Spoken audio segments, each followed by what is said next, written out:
my first job was helping my father on his farm in Essex.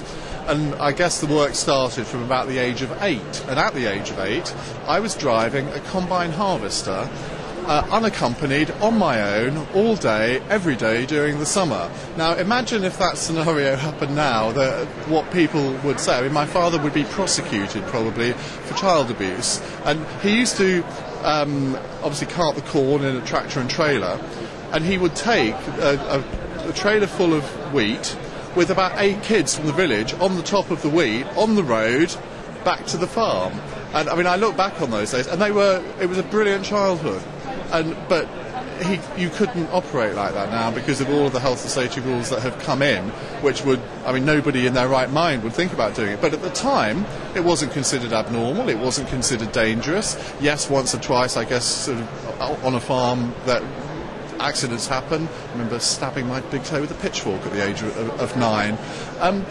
But obviously one has to have proper health and safety legislation. But I couldn't have that childhood nowadays, and I think that's rather sad.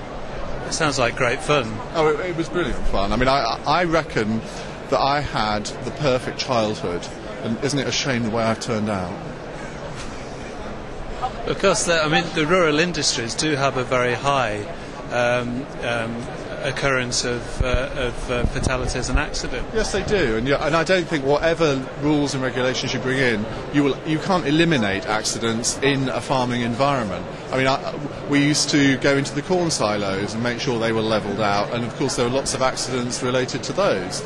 And we'd sort of cart the hay bales and build stacks, and yes, you'd fall off from time to time.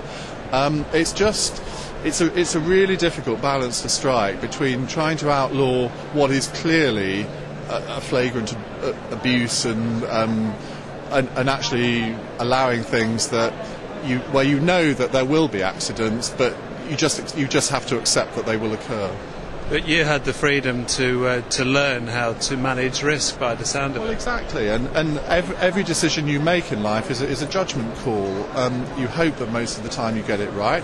I mean, my father, I think, was a responsible adult, a responsible parent, and he was confident that I was able to drive this combine harvester, which was obviously a huge thing, and not cause either any injury to myself or anybody else, and I never did. I mean, I really enjoyed doing it, but most people who have no background in farming would think this was an outrageous thing for anyone to do.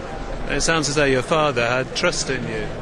Well, trust is what we're losing in society at the moment. In fact, tonight at the Fringe meeting at the conference, we're running something called Trust, How We Lost It and How to Get It Back. And I do think we have to trust people to make these decisions in the knowledge that sometimes they will get it wrong. Iain Dale, thank you very much for those nostalgic remembrances. Thank you. Okay, cheers. Thanks.